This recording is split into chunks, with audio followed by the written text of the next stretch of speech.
കൂട്ടക്കൊലയിൽ നടുക്കം മാറാതെ നാട്. പ്രതി അഫാൻ മുത്തശ്ശിയുടെ വീട്ടിലെത്തുന്ന CCTV ദൃശ്യങ്ങൾ പുറത്ത്.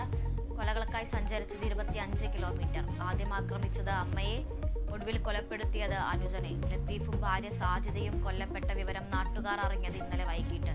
പ്രതിയെ കണ്ടുപരിചയമില്ലെന്ന് വാർഡ് കൗൺസിലർ.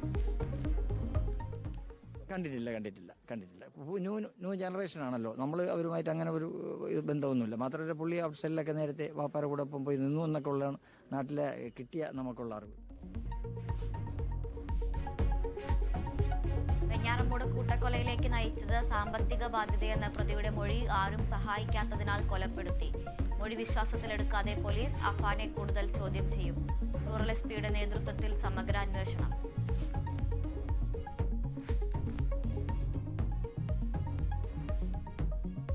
കേരളത്തിലെ പ്രശ്നങ്ങൾ പരിഹരിക്കാൻ ഇടപെട്ട കോൺഗ്രസ് ഹൈക്കമാൻഡ്. കെ സുധാകരൻ അടക്കം പ്രധാന നേതാക്കളെ വെള്ളിയാഴ്ച ഡൽഹിക്ക് വിളിപ്പിച്ചു. തരൂർ വിഷയം ഉൾപ്പെടെ ചർച്ചയാകും.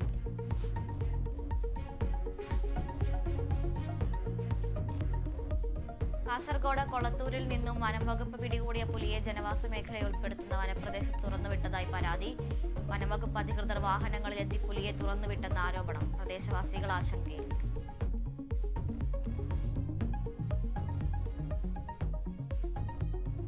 ഫ്രാൻസിസ് മാർപ്പാപ്പയുടെ ആരോഗ്യനിലയിൽ നേരിയ പുരോഗതി. ശ്വാസതടസ്സം കുറഞ്ഞു. വൃക്കരോഗങ്ങളിലും ആശങ്ക വേണ്ടെന്ന് വത്തിക്കാൻ. ഓക്സിജൻ നൽകുന്നത് തുടരും.